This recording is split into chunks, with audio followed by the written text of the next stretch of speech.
Hi అండి, నమస్తే. Welcome back to ఈతరం రుచులు.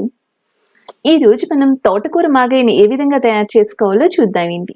ఈ తోటకూర మాగాయి అనేది మనకి రొటీన్గా కాకుండా చాలా డిఫరెంట్గా ఉంటుందండి. మంచి టేస్టీగా పుల్ల పుల్లగా ఉండే ఈ మాగాయిని ఏ విధంగా తయారు చేసుకోవాలో చూద్దామండి. ఈ తోటకూర మాగాయికి ముందుగా 3 కట్టల తోటకూర అండి, అలాగే 2 పుల్లటి మామిడికాయలు, 2 వెల్లుల్లిపాయలు ఉంచుకోవాలండి. ఇప్పుడు స్టవ్ వెలిగించి పాన్లోకి 2 స్పూన్ల మెంతులు వేసుకోవాలి అండి. మనం ఇక్కడ ఏమీ ఆయిల్ లేకుండా ఖాళీ మూకుడులోనే వేగిస్తున్నామండి. చిన్న ఇంగు ముక్క వేసి దోరగా వేగించుకోవాలండి. మీడియం ఫ్లేమ్ మీద మనకి మెంతులు అనేది కలర్ చేంజ్ అయ్యే వరకు వేగనివ్వాలి. మనకి ఇలా మెంతులు కలర్ చేంజ్ అయ్యే వరకు వేగనిస్తే మెంతులు అనేది చేదు రాకుండా ఉంటుందండి. చూసారా, ఈ విధంగా మనకి లైట్గా కలర్ చేంజ్ అవ్వాలి అండి. ఇలా వేగిన మెంతుల్ని మనం మిక్సీ జార్లో వేసుకుని గ్రైండ్ చేసుకోవాలి అండి. ఇలా మెత్తని పౌడర్లా గ్రైండ్ చేసుకుని ఉంచుకోవాలి అండి. ఇప్పుడు మనం 2 వెల్లుల్లిపాయలను ఒలిచి వాటిని కూడా ఇలా మెత్తగా గ్రైండ్ చేసుకుని ఉంచుకోవాలి అండి. ఎవరికైతే వెల్లుల్లి వాసన కొంచెం నచ్చదో వాళ్ళు వెల్లుల్లిని కొంచెం తగ్గించుకోవచ్చు అండి. మనకి టేస్ట్కి తగ్గట్టుగా చేంజ్ చేసుకోవచ్చు. ఇప్పుడు 2 పుల్లటి మామిడికాయలండి చెక్కు తీసేసుకుని చిన్న ముక్కలుగా కోసుకుని దాన్ని కూడా మెత్తగా గ్రైండ్ చేసుకోవాలి అండి.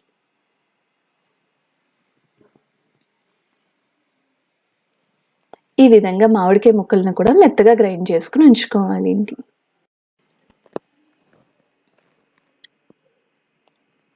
దీనికి మనం కారం అనేది 1 గ్లాస్ తీసుకుంటామండి.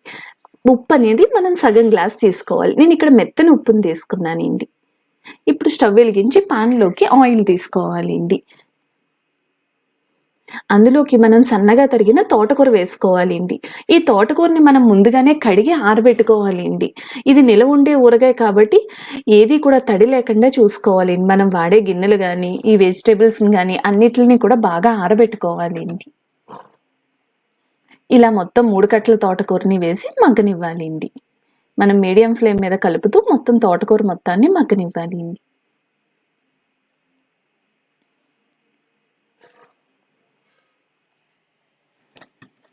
కాసేపటికి మనకి ఇలా తోటకూర మొత్తం పూర్తిగా మగ్గిపోతుంది అండి. చూసారా, ఈ విధంగా మనకి తోటకూర అంతా మగ్గిపోవాలి.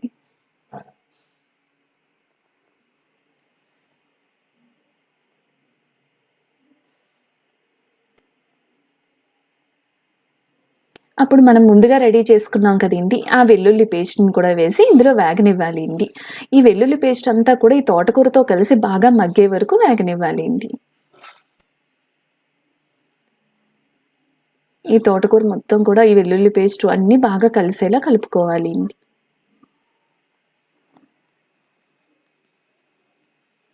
ఈ విధంగా మనం మూత పెట్టి ఒక 5 నిమిషాలు మగ్గనివ్వాలి అండి. చూసారా, ఒక 5 మినిట్స్కి మనకి తోటకూర అంతా మగ్గిపోయిందండి. అప్పుడు మనం మామిడికాయ ముక్కల్ని గ్రైండ్ చేసుకున్నాం కదండి, దాన్ని కూడా వేసి మగ్గనివ్వాలి అండి.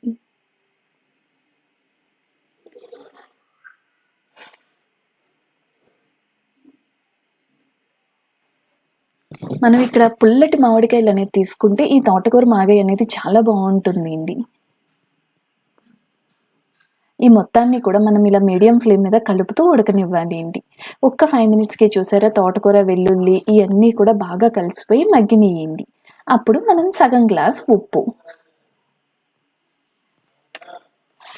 ఈ ఉప్పు వేసి ఈ మొత్తాన్ని కూడా బాగా కలుపుతూ ఉడకనివ్వాలి అండి.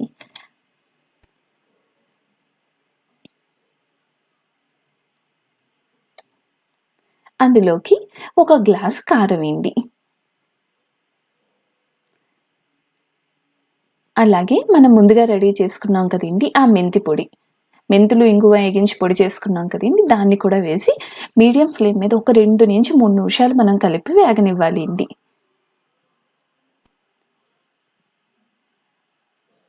ఆ మొత్తం అన్నీ కలిసేదాకా కలిపితే సరిపోతుందండి.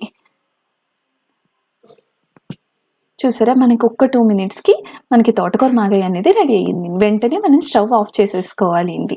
అంతే అండి, ఎంతో టేస్టీగా హెల్దీగా ఈ తోటకూర మాగాయి అనేది ఎంతో పుల్ల పుల్లగా చాలా బాగుంటుందండి.